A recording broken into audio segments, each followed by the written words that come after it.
How's it going, everybody? It is Charlie, and welcome back to the Chatting Leeds YouTube channel for another instalment of The Last Say. But what an instalment this is shaping up to be as we delve into, as we discuss the chaos that unravelled at Elland Road last night. Look, as you can probably tell, my voice is still a little bit croaky. I am aching all over just from tensing up my body for the whole 90 minutes. What a night. What a night that was last night. Absolutely unbelievable. Just before we get into it, though, as always, make sure you're smashing that like button. It just helps get the video out there to more people, just with the algorithm and things like that. Also, subscribe if you are brand new. We're trying to get to 3,000 subscribers as quickly as possible. So please subscribe if you are brand new. And hit the notification bell so that you're always aware of when I'm uploading and going live. And yeah, continue to get your thoughts, your opinions, everything into the comment section down below. I haven't made any notes. I haven't kind of written down what I want to discuss. I think this is just going to be just an open chat about the game last night.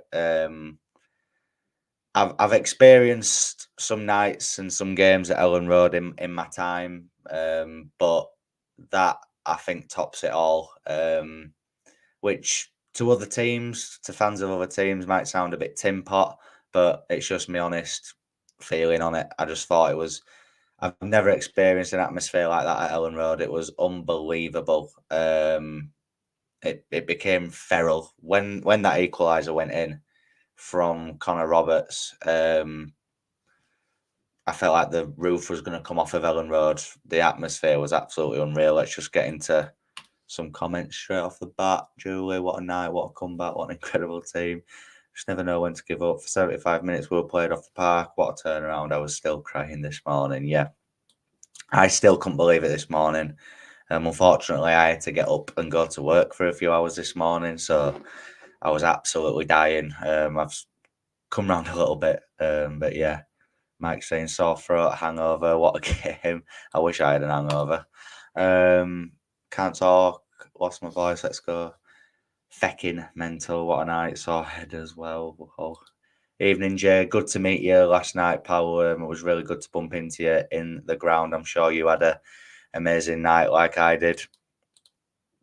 Buzzing, arcade, aren't we? We're buzzing. Voice is still gone, back's foot. Knees knackered, and I'm still deaf in my left ear. But yeah, like I said, Jay, I'm aching all over. My chest is right tight for some reason. My head's banging. Voice isn't 100%, but again, we keep moving, don't we? Michael got saying up, we can build on this win. Yeah, absolutely. Jason's in the building. Evening, Jason. How are we doing? So I can see there's 20 of you in the building, guys. Make sure you're smashing that like, subscribe, comment, notification bell, everything. Yeah, look, I don't know where to start really. Let's start off with the lineup then. It was obviously unchanged from the win over Plymouth last week. There's a few murmurs, from the fan base that they'd maybe like to see Dan James come in for Willie Onto, and I think with what transpired in the game, that would have been a good move. But you didn't know that it was going to happen like that. But yeah, look, I think pre-game I'm seeing the lineup and I'm happy with it. And obviously I had a look at their lineup and I was thinking, bloody hell. Their team is a Premier League team. Let's just be honest with ourselves here. They are a top team. You could tell last night that they are rightfully top of the league. They were playing the ball about so well in that first half. I thought first half they completely battered us. I have to be honest. And they were rightfully in the lead at half-time. Obviously, they scored their goal through Wout Faes.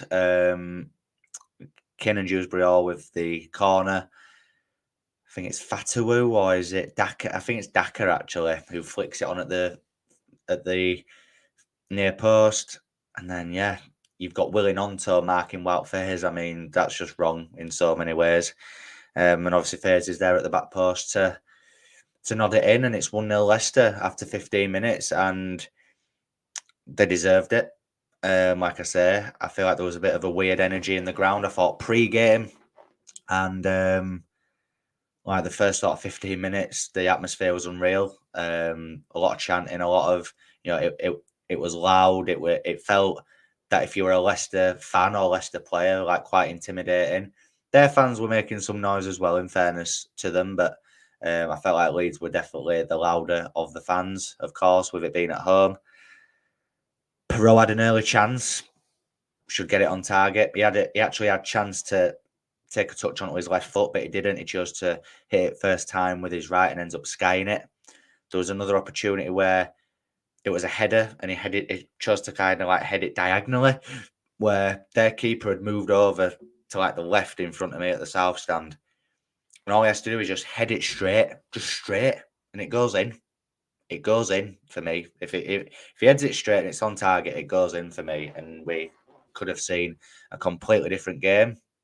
But yeah, Leeds unable to take their chances in the early stages. Leicester get an opportunity and they take it. And then I felt like for the rest of the first half, they continued to play us off the park. Felt like Archie Gray was getting targeted. I felt like Junior Firpo was getting targeted. And there was a lot of players for Leeds as a whole last night who didn't have a good evening. And one that shocked me was Joe Rodon. I would argue that is Joe Rodon's worst performance for Leeds United this season. Continuously giving the ball away. At one point, he actually ran the ball out unfazed. And I feel like with him and a lot of them, especially first half, and sort of the first maybe 55, 60 minutes, the occasion got to them, I think. And look, they're only human beings. Big game, massive game for both teams, Enzo Maresca. You bald fraud. But yeah, look, massive game. The crowd, the energy in the crowd. You feed off it, and you can feel the sense of pressure. And I get it, but the professional footballers at the end of the day, and let's say worst case scenario. Just 2 seconds.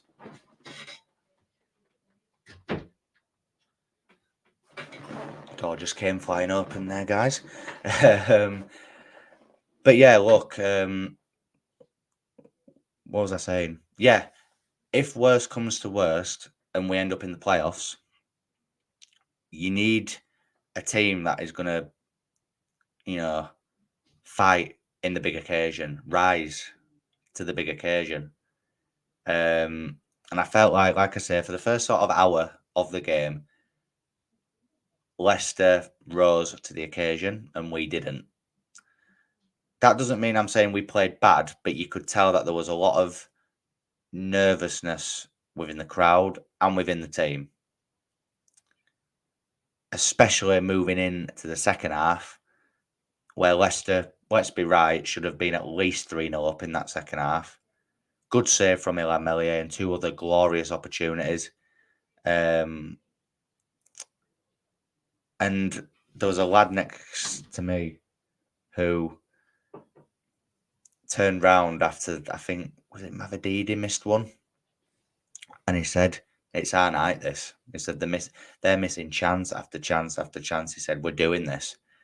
And I was just like, I don't think so. I went, I hope you're right. But the way that Leicester were playing, the way they were moving the ball about, I was just thinking, I don't think it's our night, this. And I was just thinking, God, we're actually going to lose at home.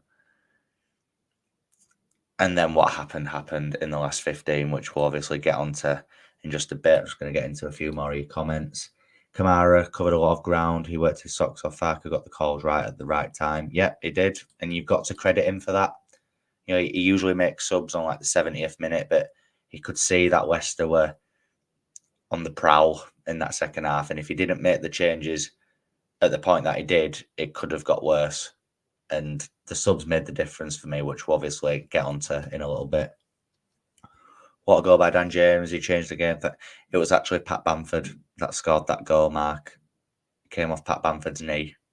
Evening, Charlie, and everyone else. Evening, Julie. Michael got cherry on the cake with Southampton loss. Yeah, exactly. 5 points clear of the Saints now, even though Leeds were out of the picture, according to their fans a few weeks ago. How life can change.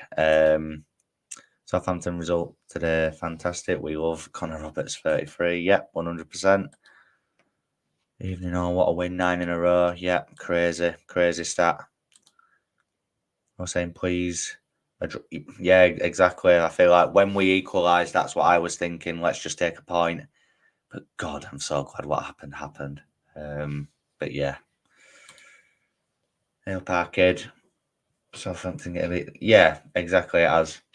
And unfortunately, Ipswich won. But just look at the goal difference that we've got over them. I think we've got 15 more than them on the goal difference chart. So yeah. JC saying it was all a bit sloppy at the start, but ball didn't stick. Pass is not in there, Mark. But fair play to. Yeah, exactly. And it's the sign of a good team that we can kind of ride that wave for 60 minutes. But I feel like once the subs were made, we actually started to play our way and we took the game to Leicester and they couldn't cope, especially once Connor Roberts equalised. You could see Dewsbury Hall just looking about as if to say, bloody hell.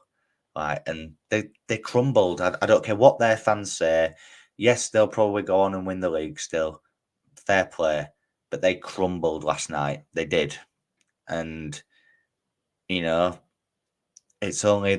only human. I can imagine as an away player in a big game like that, it must be really intimidating and a very feral place to be. But it was also the best place on earth last night was Elland Road. It's the best place in the world, isn't it? The Yorkshire Dales have the 3 peaks. We have the 3 rocks, Ampadu Road and Crewave. Yeah, I mean, they weren't quite the rocks last night, in my opinion, mate. I felt like it was one of their poorer games. But I felt like as a collective, it was one of our poorer games as well. But yeah, Ipswich have a tough game next week. Who've Ipswich got next week? Let's have a look, shall we? Let's have a look. Who have Ipswich got next week?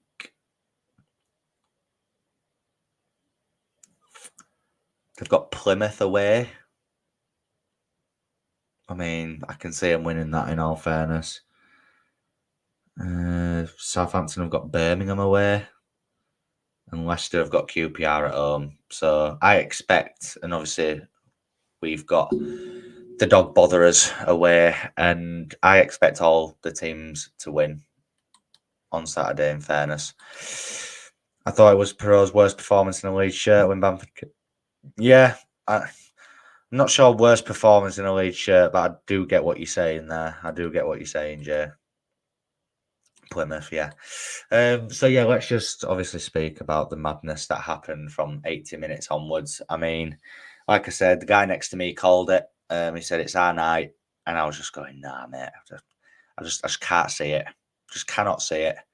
But then what happened, and Rutter, the ball had just not stuck to him for the whole game. I thought it was quite poor, holding onto the ball too long. Passing wasn't great, getting dispossessed all of the time. But it was like a man possessed from that 80th minute onwards. He's involved in the build up to the equaliser. Good run into the box, and the ball obviously somehow breaks to Connor Roberts. First time hit into the bottom corner, and it's 1-1. And just as we just finished celebrating the equaliser, we make it 2-1 through none other than Archie Gray. And yeah, obviously Gray gets moved out to left back when Connor Roberts comes on for Junior Firpo. And I remember saying I was like, God, has Archie Gray played left back before? Like, what's going on? And then again, it's Rutter. Wins the ball back from the Leicester player. They're moaning that it was a foul in the build-up. It wasn't. It just wasn't. He sees Archie Gray on the edge of the D, gives it to him. Gray actually gets past Harry Winks quite easily. Fraud. And he hits it with his left peg. Now, is it going to be on target anyway? Probably not. I think it takes a deflection off Pereira or whoever it is closing him down, and then of course it hits Wout Faes, and finds its way into the back of the net. And literally, I can't even exaggerate this. Jay, you might be able to confirm, mate, because you were in the south stand. The roof just came off Elland Road. I've like I say, I've experienced some atmospheres before, like limbs, like when we brought it back to 2-2 in that game against Man United a few seasons ago. Yes, we ended up losing that game, but when we brought it back to 2-2, that was unreal. The Chelsea home game last season when we beat them 3-0, that was ace as well. The late Bournemouth win, the late Norwich win that day with Gelhart's goal, that was unreal. But those limbs last night, I don't think will be beaten unless it comes down to that Southampton game on the final day and we win that. I think that's the only game this season that can top it. Even the Preston game not that long ago when Perot gets that late winner. Yeah, there was limbs, but last night was just, especially the stick we were getting from the Leicester fans. They kept singing "We shall not be moved" and 20 years and we've won F all. And as we equalised, they were singing "Where's Your Famous Atmosphere," which makes it even better. And if you haven't already, go and check out LUFC Lewis's matchday vlog because it's a brilliant watch. Absolutely unbelievable.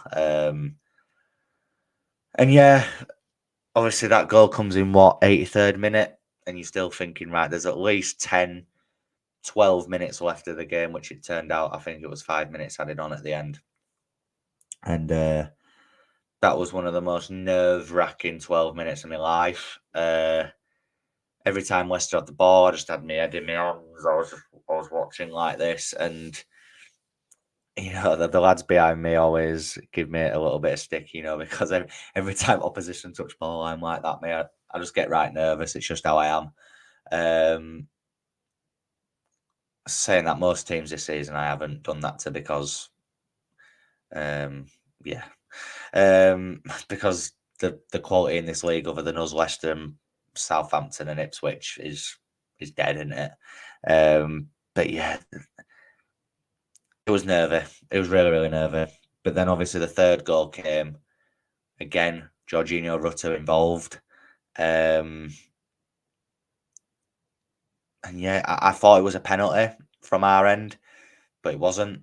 And Dan James steps up to take it, and I'm again, it's all right saying it now in hindsight, but I had a feeling that it were going to go in.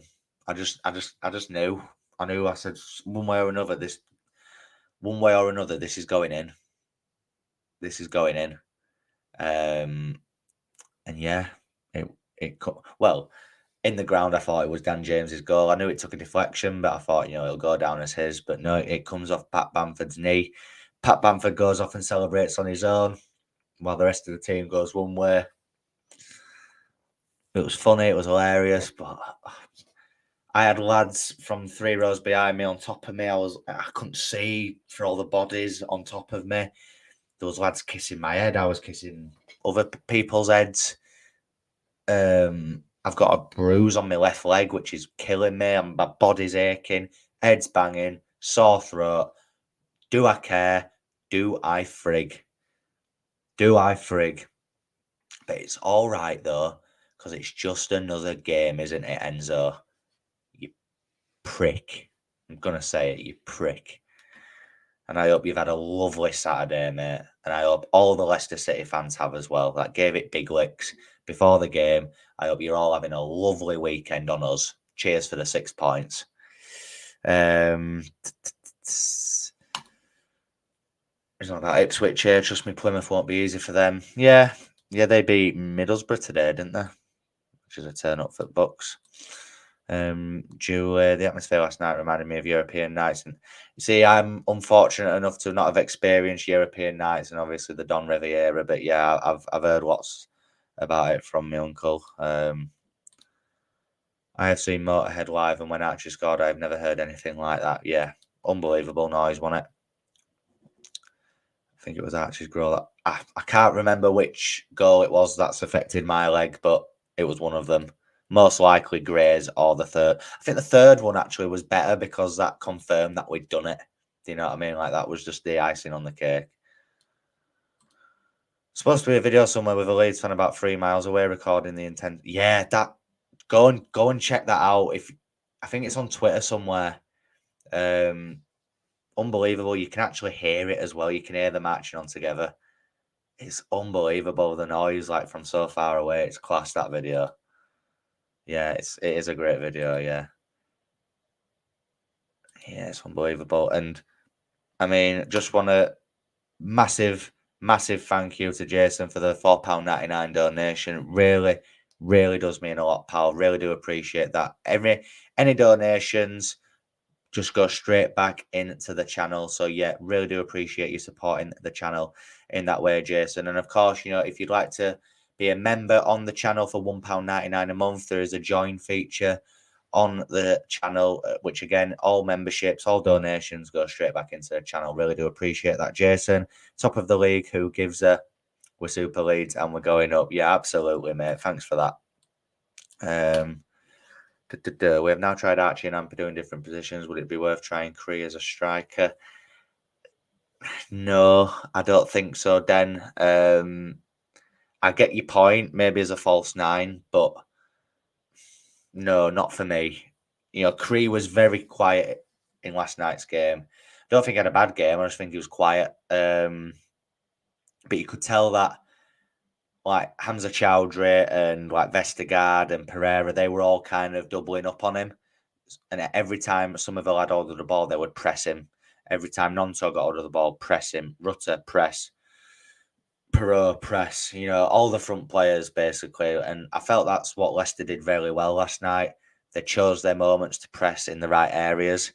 And I feel like that's just what we didn't do. We didn't initiate a press enough, in my opinion. But again, I feel like if we'd have pressed the goalkeeper more, they'd have just been able to pick us apart. So it was probably good tactics from Farker in that respect. But it did become a bit frustrating in the ground at one point. There was a few groans where we were just kind of allowing them to have it at the back without really pressurising them. But again, like I've just said, if we'd have gone for it, they'd have probably just picked us apart. So it was probably a good idea that we didn't do that. Everybody was chuffed for Archie to get his goal. Yeah, let's just briefly speak about Archie Gray. I mean, I was calling for him to come off in the game last night. I felt like Mavididi absolutely cooked him when he was playing at right back.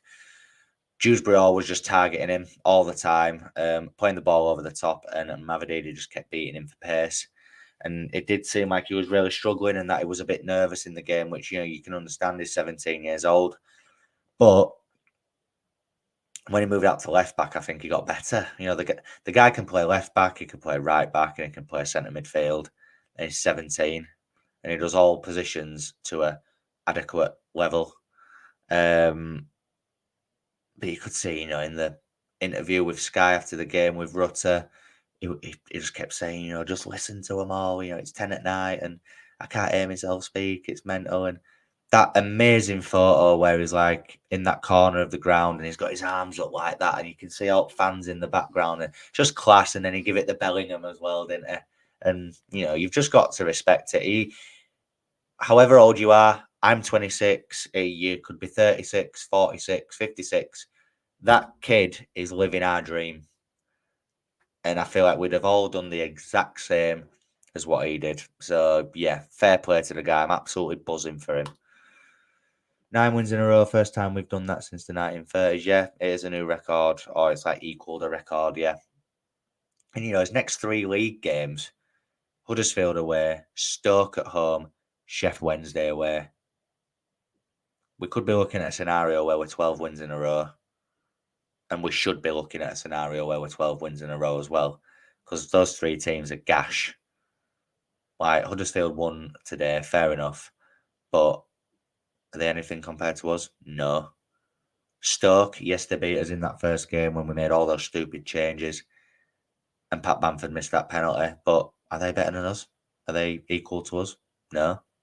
And then Sheff Wednesday are in the bottom 3 and likely to go back down to League One. So they're definitely not on our level. They've already won their trophy for this season, though. They got a point at Elland Road. Wow. That is their trophy. That's the highlight of their season. Getting a point, a 0-0 draw at Elland Road. Let that sink in. So if we can't beat those teams, there's something wrong. Obviously, the next game's Chelsea in the FA Cup on Wednesday, which can you imagine if we beat them? Like, I don't think we will. Just spoiler alert, I do think we'll lose that game, but I don't think it'll affect us as league form at all, really. It'd be nice to win for momentum, but I can't see it with the players that Chelsea have got. They've got World Cup winners in their team, and God, I'm tired today. Oh, God, I'm still so tired today, guys. But yeah, they've got Champions League winners, World Cup winners, internationals in their team. So we're obviously the underdogs in that one, and rightly so. But yeah, that is the topic for another video. But yeah, just apparently from Bamford interview, he talked to Rutter at halftime and told him just to relax and let things flow. Pat seems to have a mentor. Yeah, they do seem to have a good relationship, don't they? Which is good to see. I predict a riot. Absolutely, that was.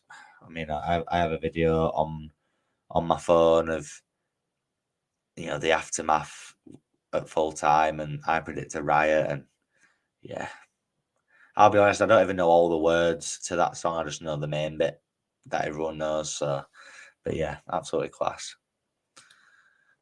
Only game I have the nerves for Chef Wednesday. We don't do great at Hillsborough, but I'm still. Yeah, I am as well. We have a draw 1-1 with Chelsea, or we beat them 2-0. Interesting shout, Jay. Interesting. Obviously, if it's a draw at the end of 90 minutes, it just goes to extra time and pens on Wednesday because it's the 5th round, so there's no replays now, which is good because at least whatever happens, it just gets dealt with down there. Bamford wanted the FK, but Dan said no. Oh, the free kick, yeah. Pat said, I'll stick myself on your shooting side, Dan. He got, yeah, exactly. I think they did communicate that. I think I saw that in the interview as well. And yeah, just like I say, guys, I don't think the atmosphere will be topped at Elland Road for a long time unless that Southampton game, unless everything comes down to that and we beat them. But that was just mental. Every time I think about it, I just laugh and smile to myself because nights like last night is why we all support Leeds United, isn't it? Like it is. Whatever team you support, wherever you're from, nights like that are why you support your team. And yeah, if we'd have lost last night, it'd have been a bit gutting. But I think we'd have been able to bounce back. But I just think now, and I said it prior to the game, and I'm gonna say it with my chest. I said pre-game that if we beat Leicester, then we would go up automatically. We've beaten Leicester, therefore I do think we will go up automatically. There's going to be twists and turns. There's 11, 12 games left. There's going to be twists and turns. There might be a period where we drop out of the top 2 again.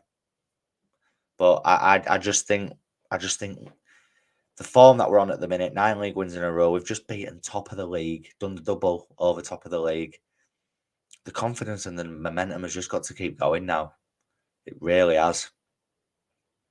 And as the next set of 3 fixtures go after that, it ain't like we've got Hull next week or West Brom or Ipswich or Southampton. We've got Huddersfield, Stoke, and Sheffield Wednesday. 3 tin pot clubs with tin pot fan bases. Let's just go and do them all. 9 points out of 9 out of the next 3. I expect nothing less. And yeah, we might get a draw in one of those 3, which still isn't a bad result, I guess, depending on other results. But look, I'm not being cocky. It's just how I feel now. We need to be expecting to win every game up until that Southampton game now. Yeah, it probably won't happen, but I'm saying it's what we expect of this team now, given the high standards that they now set. But yeah, I think we're just going to leave it there, guys. We've been going over just over half an hour. Like I say, just to summarise, as the title suggests, the best night at Elland Road for a very, very long time. if you were lucky enough to be there like myself, you'll know how special a night it was. If you were unfortunate enough not to be there, I do feel sorry for you. I really do, because that was unbelievable. And we won't experience anything like that until maybe the end of the season now. But yeah, that's all I've got to say, guys. It was unbelievable, tiring, emotionally and physically draining, painful. And yeah, it probably papers over a few cracks, given how poor we were for the majority of the game. But I don't want to talk about negatives on this. I just want to be happy and enjoy it and bask in it. How nice was it today, just being able to go about your daily business, knowing that you don't have to worry about Leeds? It's just nice, isn't it? Just super duper mega nice. Let's just get into the last few comments. Depends which Chelsea turn up. Be a massive bonus to get through. But just hope we're playing them. Yeah, exactly. And as long as we give a good account of ourselves on Wednesday, then whatever happens, happens. As long as we don't get hammered, then it is a free hit at the end of the day. Got to watch the dog botherers. Could be dangerous. Their new manager has been doing some rest. Yeah, well, look how it worked out for Maresca, Michael. And the same will happen to them, don't you worry, pal. We secure the top two by the beginning of April and win the title by the start of May. Make sure you hit the like and subscribe. Yeah, absolutely. But yeah, I love your optimism, Jay. Love it. Loving Bamford nearly on double figures for the season. Yeah, nearly, which is good. Real good turn of form since the start of the year for Patrick Bamford. Yeah, it's really good to see. So then, guys, as I said, we'll leave it there. Really do appreciate everybody that has dropped into the live stream this evening. Really do appreciate all the love and support on the channel. If you are brand new, make sure you are subscribing to the channel, guys. I really want to get to 3,000 subscribers as soon as possible. There's plenty of content on the channel on a regular basis from now often. So yeah, make sure you are subscribing. Make sure you're liking on the way out as well. It just helps get the video out there to more people after the stream ends. And of course, hit the notification bell so that you're always aware of when I'm uploading and going live. I will be back on the channel tomorrow with another video. So make sure that you tune into that when that is out. Enjoy the rest of your evening. And remember, guys, it's just another game. See you in a bit. Cheers.